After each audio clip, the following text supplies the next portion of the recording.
Our first panelist is Charles Binam Bikoyi he's Executive Secretary of the International Center for Research and Documentation on African Traditions and Languages in Cameroon. He's got the entire continent, and he has a wonderful presentation about all the difficulties he's encountered. Thank you.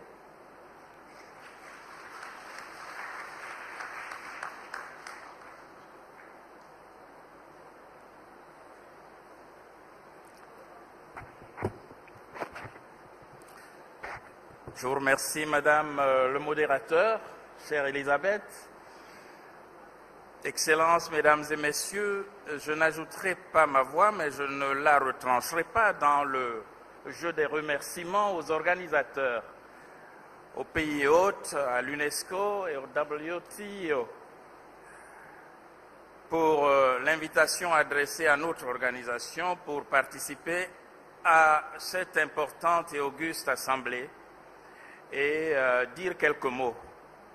Elisabeth m'a retiré mon texte avant l'ouverture de cette session, parce que évidemment la tentation était que, venant prendre la parole au nom du CERDOTOLA, Centre international sur les traditions et les langues africaines basé au Cameroun, à Yaoundé, mais qui est une organisation intergouvernementale, nous ayons cédé à la tentation de dire toute la philosophie et la praxéologie qui devrait accompagner la démarche de sauvegarde qui est inscrite dans le mandat de notre institution partenaire de l'UNESCO. Mais évidemment, les questions qu'elle vient d'évoquer sont des questions extrêmement pratiques, pragmatiques, praxéologiques, et nous allons nous efforcer, en quelques mots, d'oublier le texte que nous avions préparé pour cette conférence et simplement de poser, d'entrer, de nous couler dans le moule des questions et du format de l'intervention qui nous est suggéré. Le problème n'est plus aujourd'hui de savoir si le tourisme dans une économie de la globalisation est légitime, est une industrie légitime qui évidemment peut faire des ressources, peut faire des revenus, qui est porteuse de rente et autour de laquelle foisonnent des enjeux multiples et multiformes, des enjeux qui sont commerciaux, culturels, qui sont identitaires, qui sont sociétaux et qui peuvent être même sociologiques. Le problème que nous cernons, c'est que si tout le monde s'accorde à dire que le tourisme a besoin d'un supplément d'âme, le tourisme marchand a besoin de se revigorer. Ce supplément d'âme-là a un nom. Ce supplément d'âme dont le tourisme a besoin, c'est la culture. Nous sommes humains et seul l'homme est capable de produire de la culture, de produire de l'identité et de se fonder en se projetant dans la durée pour porter un patrimoine qui devient un héritage, un legs pour les générations d'hommes et de femmes qui sont issus évidemment de ces aventures ou de ses propres projections. Donc le tourisme marchand a besoin de se revigorer aujourd'hui, de sortir de la sphère de la seule marchandisation et du profit qui semble le marquer à ce jour. Il a besoin d'être soutenu par la culture qui est créativité, originalité, projectivité, diversité, exotisme, patrimoine, identité, mais surtout altérité. Parce que de tout temps, le tourisme est apparu comme lieu de rencontre, carrefour suprême, n'est-ce pas, où se nouent les jeux, où se dénouent les jeux à la fois d'échange et de disqualification. Les échanges ici, nous pourrions dire qu'ils sont de toutes sortes, mais les échanges qui nous intéressent dans le débat de partenariat pour définir un nouveau paradigme, un nouveau modèle de tourisme humain qui soit un tourisme culturellement soutenable, c'est l'échange des valeurs partagées. les valeurs partagées.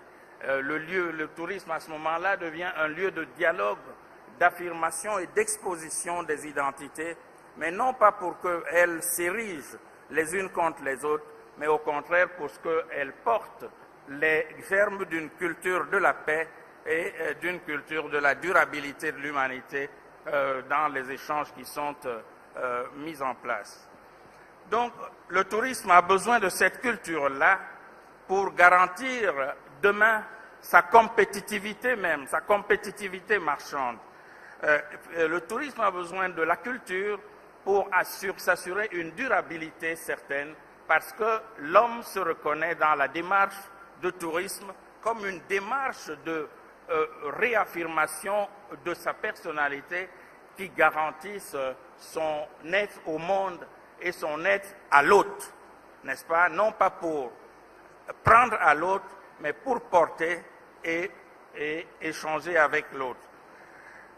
Donc le tourisme a également besoin de la culture pour que sa rentabilité soit aujourd'hui réaffirmée, notamment pour les pays faibles qui n'ont pas atteint le niveau de développement touristique que l'on peut observer dans les nations post-industrielles notamment, ou les nations déjà émergentes.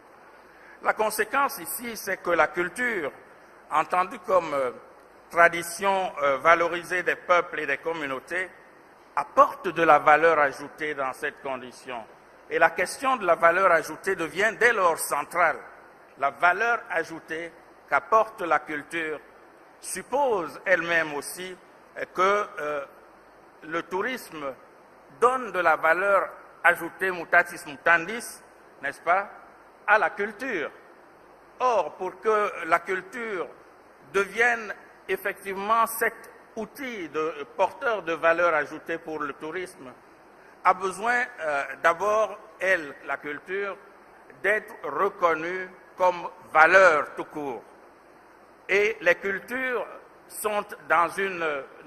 dans la globalisation sont dans un mouvement d'échange inégal, où le risque d'écrasement des cultures faibles, qui sont les cultures de l'hémisphère sud, aujourd'hui dominées par les technologies qui viennent de l'hémisphère nord, sont de nature à les disqualifier dans le débat des échanges et de l'altérité.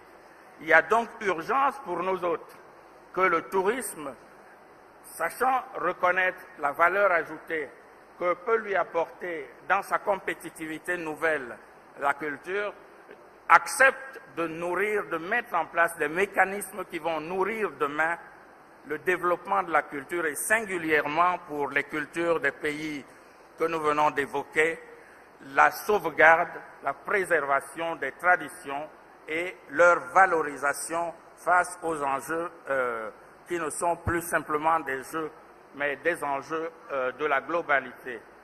Voilà ce que j'aurais pu dire en quelques mots. Évidemment, cela nous interpelle à d'autres titres. Les traditions étant menacées, il y a urgence à assurer leur reconnaissance sur le terrain. Et c'est le rôle des institutions comme, évidemment, l'UNESCO au niveau mondial, mais des institutions de proximité que l'UNESCO et les organisations comme l'Union africaine ont mises en place, à l'instar du CERDOTOLA. C'est leur rôle sur le terrain opérationnel, dans la proximité, afin que l'expertise soit portée au niveau des États pour traverser les frontières et maximiser les capacités, développer des réseaux de compétences, assurer des financements qui puissent être porteurs de sens et qui puissent soutenir les politiques nationales très souvent faibles dans leur démarche d'autarcie. Je vous remercie. Merci beaucoup. C'était super.